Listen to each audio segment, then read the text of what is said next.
తలుచుకుంటున్నారేమో మరి.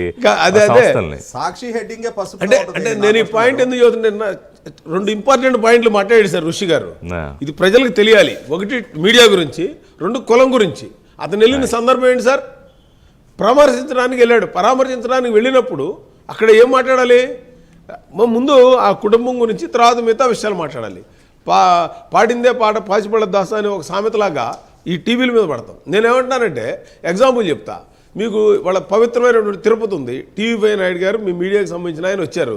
వచ్చిన తర్వాత మొన్న ఒక రోజు మీరు చూసారో లేదో, ఆయన వచ్చిన తర్వాత ఎటువంటి ఎలిగేషన్స్ ఏమి లేవు.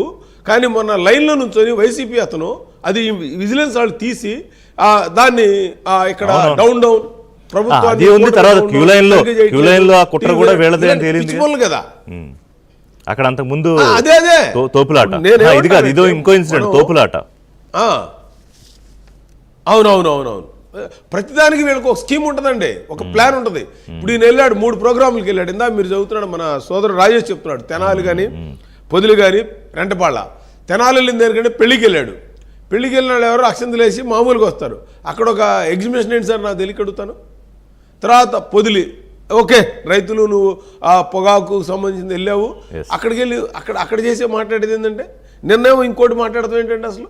ఇవాళ నేను ఒకటే చెప్తున్నాను, ఈ రాష్ట్రానికి అభివృద్ధి చెందకుండా ఉండటానికి వాళ్ళు ఎన్ని విశ్వ ప్రయత్నాలు చేస్తున్నారో చేయడానికి ప్రయత్నం చేస్తున్నారు. ఇది అటు సూర్యుడు ఇటు పొడిచినా కూడా, ఈయన తలకెక్కేందుకు కాళ్ళు పైకి పెట్టినా కూడా ఈ రాష్ట్రం 2029కి వచ్చేటప్పటికి అనుకున్న ప్రాజెక్టులు బ్రహ్మాండంగా అవుతాయి. ఇంకోటి ఏంటంటే ప్రజలు కూడా రియలైజ్ అవుతున్నారు స్లోగా.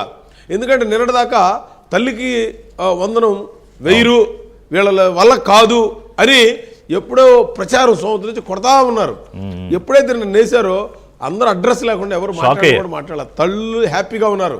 మీరు నిన్న మొన్న చూస్తే విజయవాడ కానీ, గుంటూరు, అన్ని సిటీల్లో పిల్లల తల్లిదండ్రులు అందరూ బట్టలు, అదేవిధంగా షూలు, పుస్తకాలు హ్యాపీగా వచ్చిన డబ్బులతో ఒకళ్ళు ఉంటే ఒకళ్ళు ఇద్దరు ఉంటుంటే వాళ్ళు కొనుక్కొని పిల్లలు హ్యాపీగా. ఎందుకంటే ఒక ప్రభుత్వ పాఠశాలలో ఒక పేదవాడికి 13,000 రూపాయలు వస్తే వాడు మంచి డ్రెస్ వేసుకొని, ఒక షూ వేసుకొని, ఒక టై కట్టుకొని, పుస్తకం పెట్టుకొని బ్యాగ్ తగిలించుకెళ్తుంటే ఆడ ప్రివిలేజ్గా ఫీల్ అవుతాడు. కాన్ఫిడెన్స్ అది సరైన టైంలో ఏంటంటే విద్యార్థులకు తల్లిదండ్రులకు కాన్ఫిడెన్స్ ఇచ్చారు.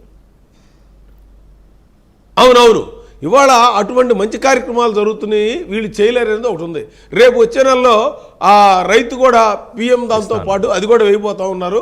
ఆ తర్వాత ఫ్రీ బస్ కూడా అన్ని సూపర్ 6 అయితే అన్ని చేస్తారు. కూటమి అనేది వాళ్ళకి ఇవన్నీ చూడలేక సృష్టించే కార్యక్రమం అట్లా కాదు. మీరు ఎందుకు సీరియస్ గా ఇప్పుడు ప్రధానమంత్రి గారు వస్తున్నారు, ఒక ప్రెస్టీజియస్ ప్రోగ్రామ్ యోగాంధ్ర అనేది, సరిగ్గా దానికి 2 రోజుల ముందు ఈయన పెట్టుకున్నాడు, ఏడాది తర్వాత పరామర్శ.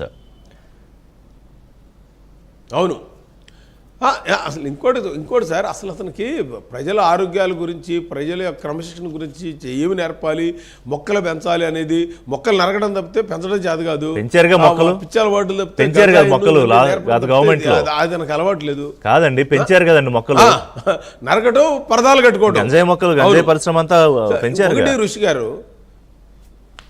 అవునవును. ఇంకొక పాయింట్ చెప్పాలి సార్. ఇందాక మీరు మీ టీవీలతో పాటు కమ్మ అనే కులం గురించి వస్తా కాదు కదా, ఆ టాపిక్ ఒక్క నిమిషం హోల్డ్